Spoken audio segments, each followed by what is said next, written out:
Good morning, everybody.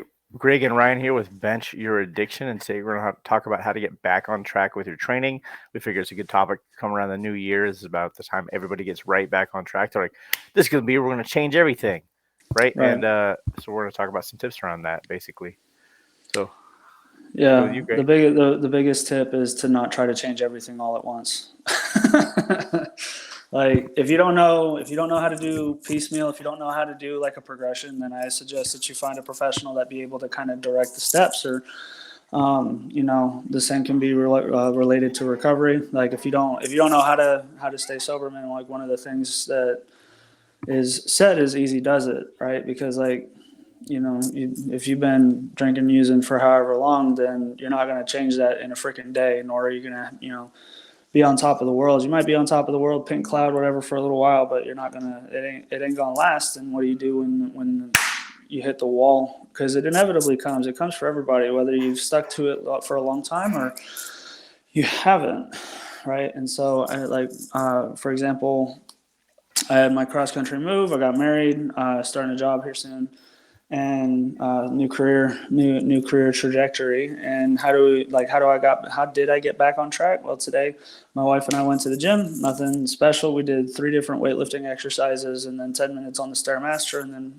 bounced out. Right, and I know for sure 12 years ago, that's not at all, that wouldn't be acceptable to me. Like, if you're just going to do that, then why'd you even freaking go?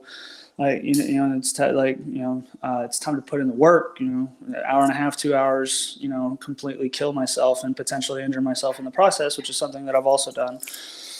And, it just doesn't work, man. It just doesn't work like that because the more that you create like that shock to your body, the harder it is to withstand that shock, right? So you want to do something like if you want to make it stick, like I was talking to my mom who's been having a lot of hip problems, plantar fasciitis, and she's got her personal training son back in the house, back on the East Coast, and she was really, really worried, or saying that we'll wait until after your wedding because I can't do anything that's going to hurt my hip.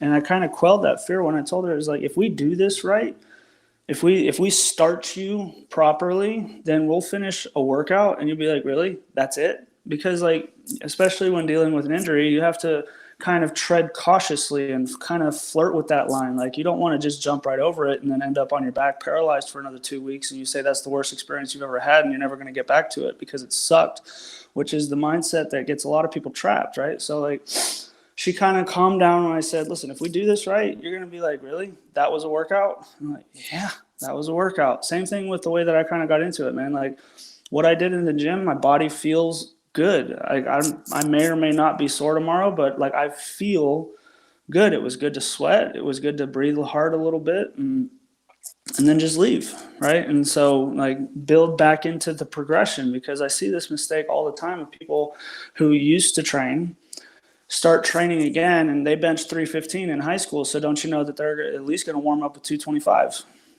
because that's what they used to Yeah, do when they were 18, right? And like, yeah. yeah, I have a story about that, but like, that's kind of like, ease into it, man. Like, don't do a cannonball into the deep end if you don't know how to swim. Dip your toes and start to tread water, and start to figure out how to do it easily first, and then you can start to do those more challenging things as the skill of training, the skill of working out kind of builds up. Yeah, basically, and that's what I always tell people, man. Is like you want to build up one thing at a time, right? Like too often people are like, "I'm gonna change 20 new habits today," and they're like, "Oh, this doesn't work." After like 3 weeks, right? Like statistically, your New Year's resolutions last till about like the 21st, and then I get really busy at work. It's pretty standard, right? Right. But like how do you get ahead of that, right? And like the simple answer is like you said, man, just move, right? Like just keep it simple, right? Far too often do clients like see substantial change and I'm like, just track your food. They're like, well, what's the diet plan? I'm like, you have to track your food before I could tell you what a diet plan is. I can't just be like, oh, do this XYZ macro and do this and do that. If you can't even do the act of tracking your food, where are we gonna start? And they're like, oh, okay. And like 2 weeks in of like just tracking their food, they're like, I'm losing weight. I'm like, yeah, man, it's not magic. It's now that you have to enter put 5 cookies into your data, you're like, maybe I don't need 5 cookies, right? Like it's just that like logical part of your brain goes, oh, maybe I shouldn't do this, right? And like on the flip side, like, it's not that 5 cookies are bad, but like now that we're tracking our food and like getting back on track, like that's just what it takes, right? Like, and I had that experience too with like a couple older clients with about like afraid to work out. And like I was like, just start smooth. We're just gonna start simple. We're gonna do some steps. We're gonna get moving again. You're gonna be okay. And all of them feel great, right? Better balance, better everything, right? Um, but like, man, do I always want to like, I have that old mindset of wanting to lift heavy too, right? Old powerlifting days. Like every once in a while I'll see something, I'll be like, I could bench heavy, I could go hard, I could do this, and I'll be like, no, like immediately, like no, you know what I mean? But on the flip side, like as I'm gaining weight in this off season, I've been going up and up and up a little about weight, right? Like, and pound for pound, my lifts are getting pretty heavy, but it's not something I just like overnight was like, we're gonna do this tomorrow. It Right. was like an ease into it, right? And like, for habits, far too often, everybody wants to change this entire health pyramid, right? They're like, what supplement should I take? What meal timing should I do? What optimization of this kind of carnivore diet is most best? And I'm like, I don't know, man. Do you sleep 8 hours a night? And they're like, no. And I'm like, well, then a lot of that stuff's irrelevant until we sleep 8 hours a night, till we get consistent about our food, till we get consistent about movement, get all that dialed in. Then we can start talking about optimization and perfection, right? And Right. so that's what I always tell people, man. Keep it simple. Keep it simple, stupid, right? Kiss. Right. Well, I mean, and that's the biggest frustration that I experienced at work, like working as a personal trainer and having clients come in for the because most people who are hiring a personal trainer, I'm not going to say most, but like there was a fair amount of people who came in for personal training for me who had a personal trainer in the past, right? And so I was told frequently that my approach to personal training was drastically different than what was shown to them by previous personal trainers. Like they wanted to, like, personal trainers are going to work out 4 days a week, 5 days a week, depending on how crazy they are. And here's your diet plan. As you said, that's not something that you do. And you're successful, your business is growing, your people are getting success. You're booked out for how God knows how long, because you're really, really good at what you do. And like it's because like you pull back the veil of social media, you pull back the veil of you know supplement companies, you pull back the veil, like supplement companies, for example. I think I've said this before on this podcast. Supplement companies are not in business to give you the body you want. They're not. Like, supplement companies are a company in a capitalistic society. They are in business to make money, right? And they prey supplement potential, like I'd say more often than not that at least the potential to prey on the insecurities of people is how they generate a profit, right? Mm-hmm. You got to take this thermogenic. It's got and really the only thing that's thermogenic about the pill is that it's got some caffeine in it, and and you're just dumping all of these chemicals. You don't even know how to pronounce them. You don't know what they do. You just walk into a GNC one day and they're like you walk in because you want to get a multivitamin, and they try to make you walk out with a $350 bill. Happened to me, like, because they preyed on my insecurity, right? And like there are supplement companies that are sound and they're ethical, and they're not trying to peddle you stuff that you don't need. But the thing about supplements is that it's in the name. Like Yep. it's not really. There's nothing like you don't have to look underneath anything or around for the perfect supplement. It's called a supplement for a reason, right? And like a lot of people really hated me or had strong feelings of dislike towards my suggestion of we take a whole foods approach first. Yep. You like let food be thy medicine. The Greeks knew this millennia ago, right? So like let food be thy medicine, right? If your food consists of drive-through more than 3 or 4 times a week, I would argue any at all. But if it's 3 or 4 times or more per week, like if you've got a McDonald's credit card, I don't even know if that's a thing, but if you have one, I'm positive that you're unhealthy. You may be skinny, But I promise you, if you were to take a blood lab, you're going to be unhealthy. I just don't see any other way around it, right? So, because it's not whole food. Those things are that's processed meat with buns that are sprayed with whatever, and like to give you this highly palatable taste, right? And so, The bliss point. uh, right, and like it's not until you start to kick that kind of food for a consistent amount of time that you realize that almonds are sweet, right? Yeah. Like I know for the longest time when I was stuck in the McDonald's drive-through bulk phase, dirty whatever, I'm just going to eat all the apple pies to gain weight phase of my 20s.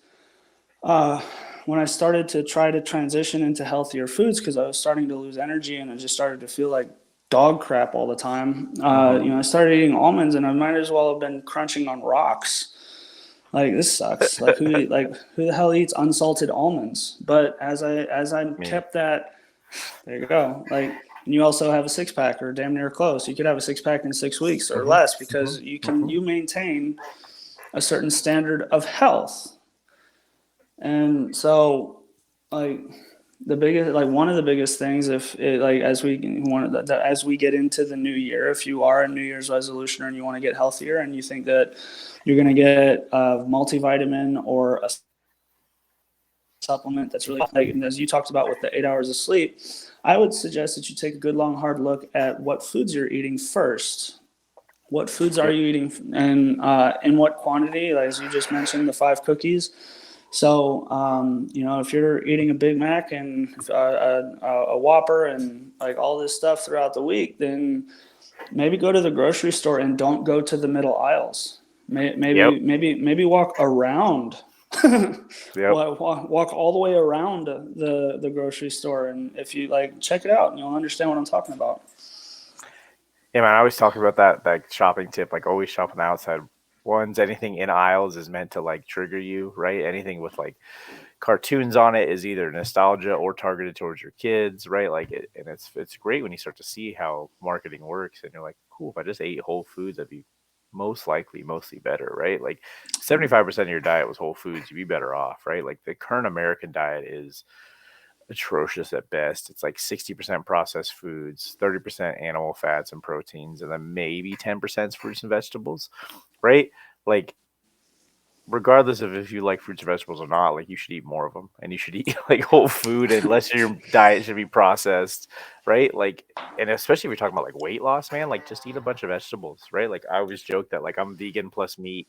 I eat like fruits and vegetables and then meat and then, occasionally grains when I'm gaining weight, right? For the rest of the year, that was just fruits and vegetables and meat, man.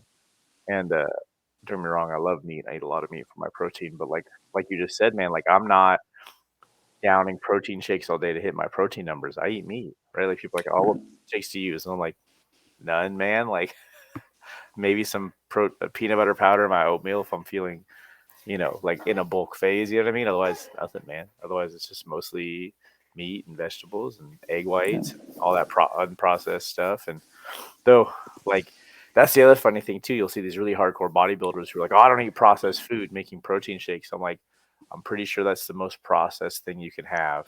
But what do I know about processing, Right. right? Like, uh, but yeah, man. I mean, just keep it simple. Like, too often, too many people do what you just said. Like, they eat McDonald's all the time. They're like, I don't know why I'm not losing weight. And I'm like, how many times do you eat out this week? Like, regardless of McDonald's or takeout, they're like, two, okay, maybe three. It was actually four if I include that brunch. And it's like, yeah, man, like, how many extra calories do you think you just ate on just those meals alone, right? Like, because restaurants, just like supplement companies, are designed to keep you coming back, right?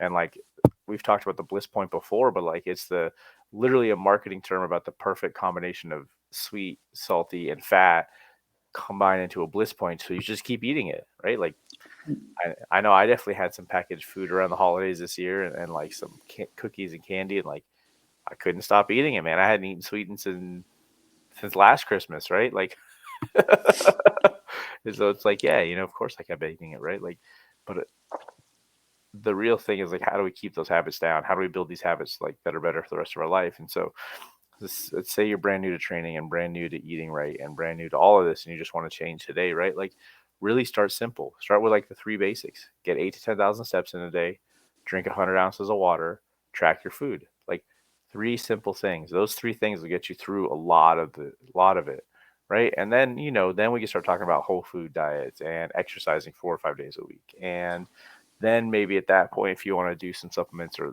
that point, once you've got everything else dialed in, then we can talk about that and actually see a real effect. But like you said, supplements are unregulated in the US, right? So there's very few companies that are like third party tested, even do what they say.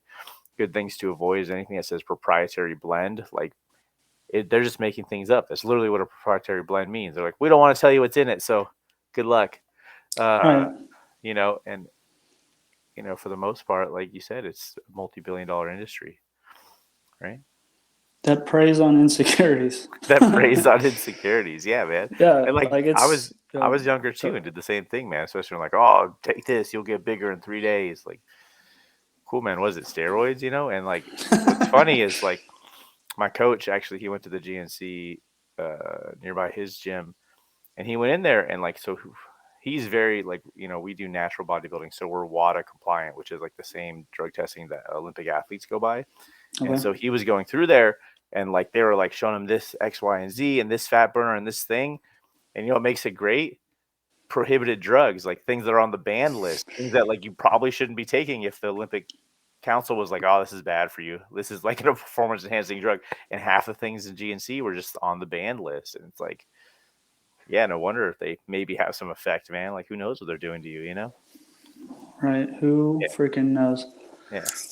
And like another question that I'd have for a lot of people is like, when's the last time that you got natural sun that wasn't through a window? Right. So like people, that's an argument that came across. A little bit later in my time as a personal trainer. Is just like I was having conversations with people about getting out and walking, and like, or getting outside, sitting in the sun, like asking for the people that had schedules that would allow. Because when you're living in California, you're probably living in pretty decent weather most of the year, right? So like, every once in a while there might be the one-off, depending on what part of California you're living in. But like, for the most part, especially in Vacaville, you're gonna maybe some wind, but like for the most part, you're sitting in pretty good weather year freaking round. Put on a jacket if it gets below 60. But I would be talking to people about getting sun, and one of the arguments that kind of stymied me at first was, well, I sit by a window. I sit by a window at work, and that sun shines on me all the time. And I was like, something about it just didn't feel as though that's right. I mean, like, yeah, you're getting sun exposure, but how much of it's getting filtered? One of the questions that immediately popped in my head is like, how much of it's getting filtered out through the glass? And there's actually apps. I think it's called Light Stamp, and I can check it. We can put it on the comment section if you wanted to. But like, there's an app where you can actually test the amount of lumens in the air through your smartphone, and it's pretty cool. Like, it's a very simple app. You can download it. Light Meter. That's it. That's Light Meter is the name of the app. And it's a very simple app. You can set it to whether you're indoor or outdoor, and you just hit the button, and it'll read out how many lumens is like in the light, in the quality of light that's hitting you, or hitting the phone screen.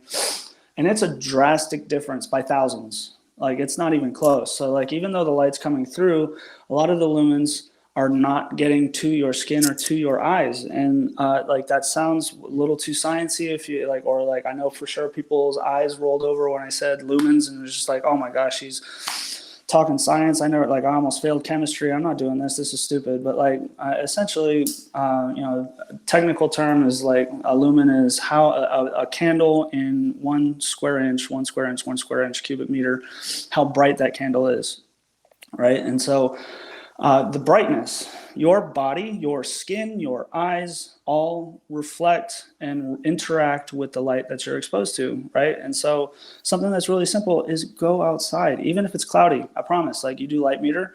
Your argument is that you live in a cloudy area of the country or around the world, depending on who's listening to this, and the sun's not out. I promise you're getting significantly more sun exposure, right? And the sun is part of your sleep cycle. So that, like, the reason I'm bringing this up is that it ties into your 8 hours of sleep. Like, people that don't sleep like that, there are certain habits that you can start to like put into place that will help kind of make it a little bit easier. It's not a fix that's going to happen overnight, but it is something that you do it consistently for a couple weeks, 3 weeks, 4.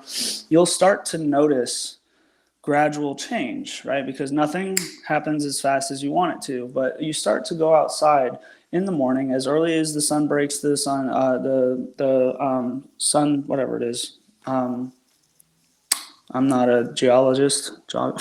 Anyway, as soon as the sun comes out, get outside. 5 minutes, 10 minutes, right? And the way the sun is going to interact with your skin and your eyes, it will start your sleep cycle, your circadian rhythm. Like it'll kickstart it because your body is designed to start to produce the neurotransmitters that are associated with wakefulness, and those are on a timer. That's why it's a 24-hour clock, give or take, right? And so you start that timer.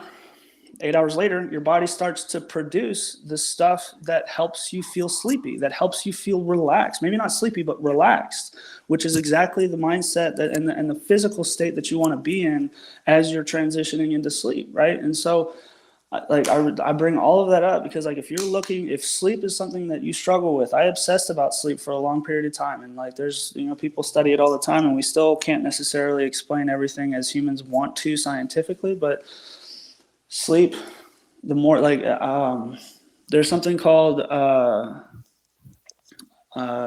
whatever it is. There's actually there's a scientific term, like the more you focus on trying to sleep, the more likely you will stay awake. Like if you lay in bed and all you do is obsess about the fact that you're not asleep yet, you will stay awake. You are damning yourself, right? And so Yep. you need to find the ways to encourage this restful state, this calm state of both mind and body as you transition into sleep. And like that's a really simple thing to do, whether it's sunny or cloudy. Like if it's torrentially downpouring, maybe not, I don't know, but like if you really want, like if you want to make this change, you will make sure that you do everything you need to make it happen. If you don't, if you really in the core of your body just you're saying you want to change, but you don't actually want to change because your actions demonstrate different than what your words are saying, then you're not going to do it. You'll, it's cold outside. I don't have time. I'm tired. Whatever. Do it regardless of whether you feel like it or not, because the reason that you're successful, Ryan, in your career, that you became a professional bodybuilder out of your first show, or was it your first show? Well, third show. Third show, sorry. So Yeah, I mean, yeah, but yeah. there's a lot of First people year, that yeah. there's a lot of people that chase after that pro card for a long, long time. Don't get it in the first year. Don't get it that fast. Like very few people get it, as I understand it. I don't know the world of Yeah. bodybuilding. You can speak more to that, but you've been extremely successful fast in Yep. relative to what most people's experiences are, as far as I've heard. The reason is because you made a decision and you ruthlessly followed and executed on that decision. You made sure that there wasn't anything that was going to stop you. Nothing, right? And like if you have that mindset, you'll be successful. Yeah. You're exactly right. You nailed it like on the head, man. Like once you make a decision, like regardless of it's business, your health, taking care of things, like once you make that decision to change, everything else will fall into place. But it's really that first initial decision. And like you said, lots of people say they want to do with things, but their actions show otherwise. But like when you truly commit to a decision and a vision, man, like that's what changes everything, right? And like if you don't know what that looks like, write it down, man. Like write down what you want your life to look like. Write down where you want to be in 6 months. Write down how your life will be different once you're there. And like those are the motivating factors, right? Like we've talked about like what people's why are before, but like once you make that decision, everything else falls into place, right? Like all the healthy habits, they become easy, right? Like when I look back now and like I have this like laundry list of healthy habits that I do every day. If I had on day one been like, oh, you're gonna have to do all of these things every day forever, I would have been like, oh, that's a lot. But like that's regardless. I made a decision to be an end goal. The steps along the way are whatever at this point. You know what I mean? Yeah, Yeah, exactly, man. one So hundred like, percent, man. if you struggle with building habits, like, you know, it's okay, right? Like we just need to start. You need to start thinking about a decision of where you want to be, man. Like, I know I've talked about this before, but once I made a decision to be like a healthy dad to keep up with my kid, like all the other hard things were easy at that point, right? Like, because nothing was Yeah. hard anymore, right? Like, I made this decision, I made a commitment, I made it like where I'm going to be. Um, and so for people, just really start simple, right? Like, find some accountability, tell someone what you're going to do so they hold you accountable. Hopefully, they're a good friend and they call you out if you're not doing what you're supposed to do, right? Like, work on some of the basics like sleep, water, getting some sunshine, right? Like, I love taking advantage of that with clients. I'm like, oh, we're gonna get some sunshine now. We're gonna go outside and do our exercises. They're like, oh, okay. I'm like, did you get any sunshine today? They're like, no. I'm like, cool. We're going outside. You know what I mean? Yeah. And luckily, my gym has space for that. And then, three, just like really commit, right? Commit to yourself, commit to a future, commit to like a longer, healthier life, right? Like, those are the pretty much just the basics, man, right? And if anybody's struggling with any of those, right, like, I just launched a new habit building program, right, just in part for the new year, called Lift and Live. It's on my website, spyfitness.com. It's on my main page. You can go ahead and check it out. You want a 25% off code, use Change Maker, because I want people to change. So, yeah. Did you get that code from John Berardi? No, would he use that too? Yeah, That, that's John Berardi's flagship. Maybe not flagship, but it's his most famous book, I guess, or like nice. biggest seller from Precision Nutrition. But yeah, Oh, cool. Change Yeah, Maker, yeah. See, dope. it's the same mindset, right? That's the same mindset, man. Yeah, So yeah. it is. I'll just finish on this because it's it's really that simple. Like once, like I just want to wrap up what you had said. Like it's once a decision is made, you can ask yourself from that point forward, do I need to do this thing to move me closer to the decision that I had said was true to my heart? Or like this thing that I'm working towards. Is this something that I have to do? Yes, do it. No, don't. It's like you can just turn it into just a tree or whatever those diagrams are called, like if this then that, Hmm. and it's really really that simple, man. If you want to stay healthy for like long term, then the small habits, they're non-negotiable, and it really doesn't matter how you feel about it, man. Like that's the biggest life lesson that I've carried through my life is that it doesn't, like when there's a job to do, your feelings don't really matter, right? If you need to talk your feelings out, get a therapist, go to a meeting, I don't know, like talk to your sponsor, talk to somebody, like, and work your feelings out. But like in the face of a job that needs to be done, shut up. Just shut up. It's really us. Just do it. And if you want to complain about it, you're taking something that is potentially difficult, and whatever it might be, it might actually be a difficult thing, but you're making it harder because you're adding the friction of your own shitty perspective to the difficult thing. And it's unnecessary, man. You don't have to make things that are already challenging more difficult by using your own perspective against you, man. Just drop Yeah. drop this good and bad, hard and not hard, or I don't like this. Like, just drop all that vocabulary out when you're trying to make this change, because but bottom line is, I'll guarantee you that there's going to be plenty of times that you don't feel like doing what you're supposed to do. And quite honestly, no one cares, right? If you don't do it, then your accountability partner may or may not follow up with you.